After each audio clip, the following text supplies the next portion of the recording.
Hey Merrill Cubs, Mrs. Laner here, and this week we're talking all about being courageous and what courage is. So, our first book of the week is called The Lion Inside, and it's by Rachel Bright and Jim Field.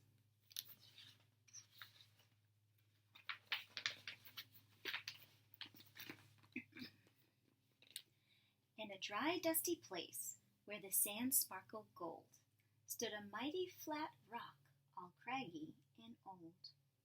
And under that rock, in a tiny full house, lived the littlest, quietest, meekest brown mouse.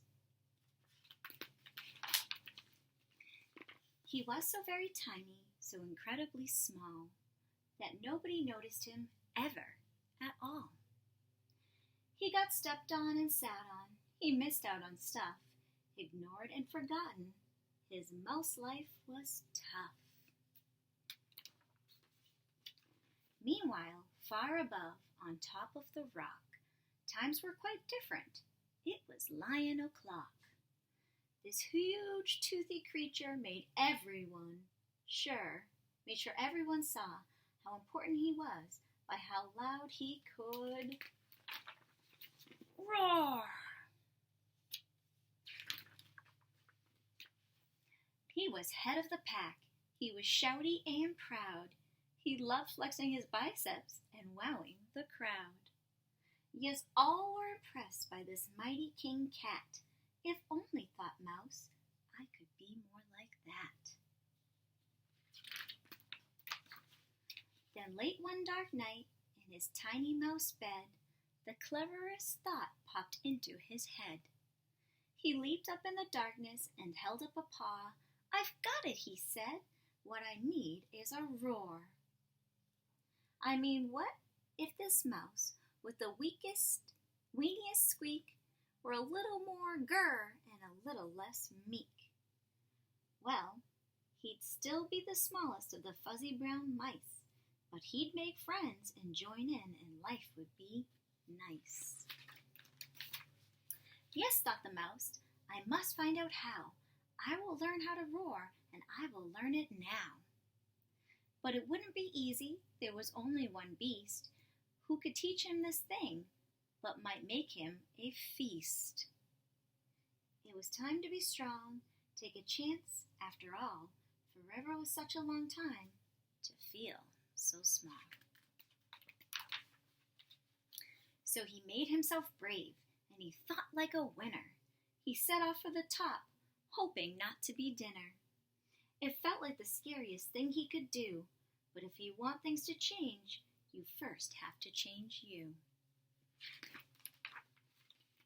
The farther he climbed, the closer he got to the slumbering lion reclining on top.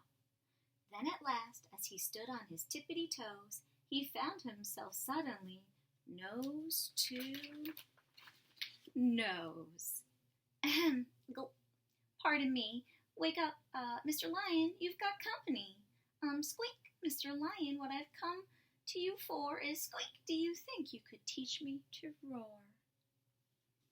Look at how little he is. This big lion. That's being very courageous to go up there and see that lion.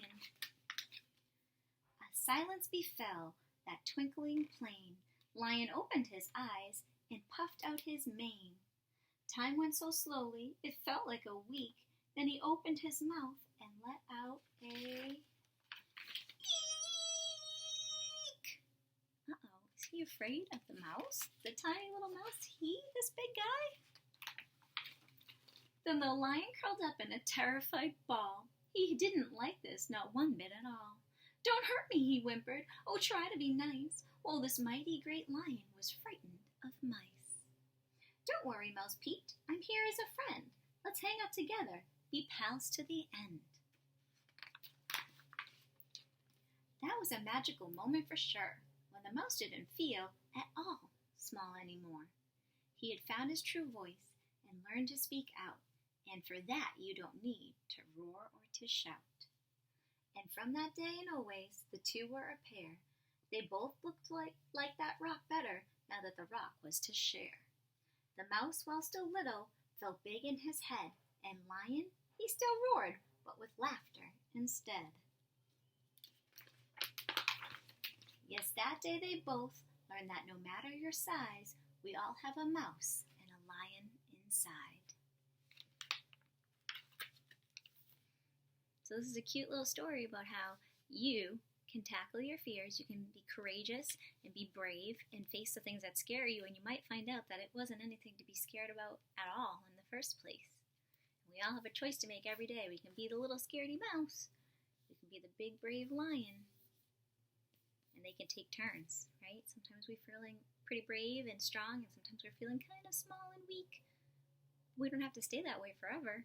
We can always do things to kind of help us along and be courageous and tackle the different obstacles that come to us in life. That's all, friends.